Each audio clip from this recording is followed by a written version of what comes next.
How y'all feeling right now?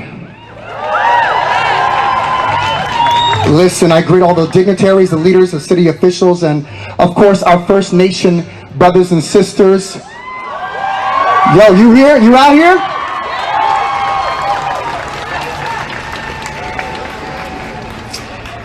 And everybody that stands with us today, thank you for the opportunity. Listen, I really love my city. I really love my city. Hear me out. I really love Ottawa.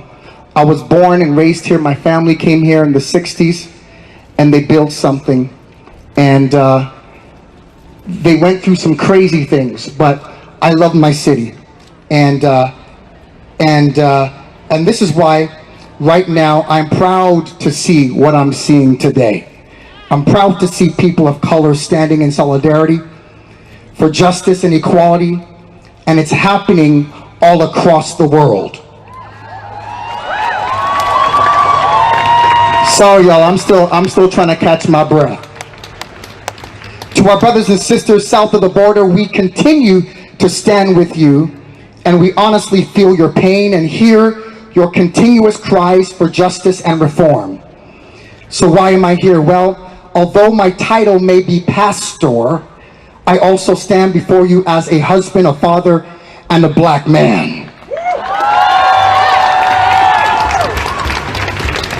So I honestly don't feel like quoting Malcolm X or Dr. King. I don't feel like quoting their bars, because this has not stopped the rhetoric that continues to prevail, that systematic racism issues only happen south of the borders, or don't happen at all. I don't think you heard me. I have no time to tell you all of my experiences as a black man, starting from uninformed guidance counselors to school teachers to being unjustly profiled. Oh, there's my city. You just woke up. And pulled over by police officers while wearing a clerical garb. Nor will I get into the ignorance I often face at the workplace when it comes to race relations. But I will tell you a story from the good book, if you don't mind. There was once a strong people, intelligent, proud, and prosperous, who grew from just a family of 12 brothers into a multitude of clans. Scripture says that there rose an oppressor in position of power who recognized the prosperity the people brought to the land. He also recognized their gifts, talents, business acumen, athletics, arts, music and their swag. Because of what he saw, he decided to oppress the people rather than respect the people. So this Pharaoh forced the people into slavery, causing them to work into a system that only builds and benefits the privileged and never the minority. Y'all ain't saying nothing.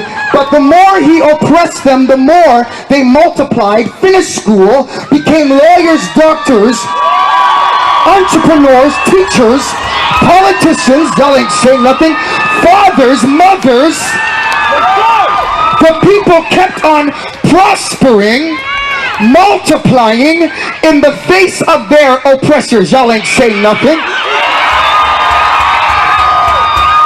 After 400 years, the oppressor let the people go with a struggle into the wilderness on their way to promise. Ottawa, sometimes it feels like we're still in the wilderness. Y'all know what I'm talking about? I say, y'all know what I'm talking about? Even though we have come from such a long way, but I have come to realize that that's okay though. It's okay, because what we do on our way to the promised land matters. I said what we do on the way to the promised land matters. Did you hear me in the back row? What we do on the way to promised land matters. So I'm proud of my city coming together. But to my people and city as a whole, what will we do after the marching is over? What will we do after the wilderness, after we are trying to cross from this wilderness period? After tensions subside and everyone begins to feel better and focus again turns to COVID-19, what will you do that will make a difference. Here are a couple ideas. Some of them have been mentioned already. Vote. Be informed.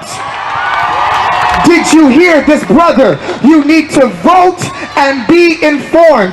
If you do not know your community leaders, you are not in the game of change.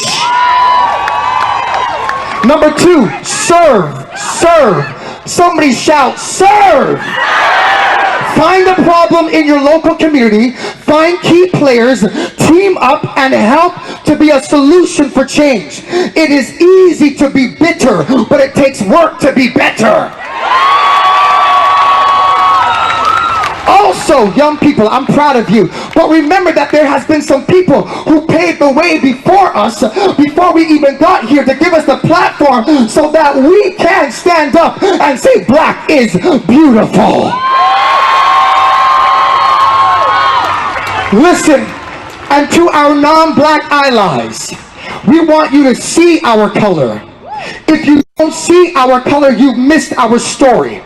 We give you permission to be bold, speak up, and say something about injustice and racism.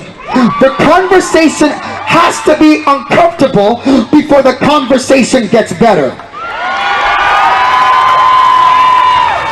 I'm almost done. So I stand in prayer with all of you here today. And I believe prayer leads to wisdom. Wisdom leads to action. And action leads to justice. And justice leads to reform. Finally, to the system that did not see us before, look around. You see us now. Don't change the subject matter. Black still matters. Black lives still matters. My name is Pastor RJ McEwan, and I approve this message.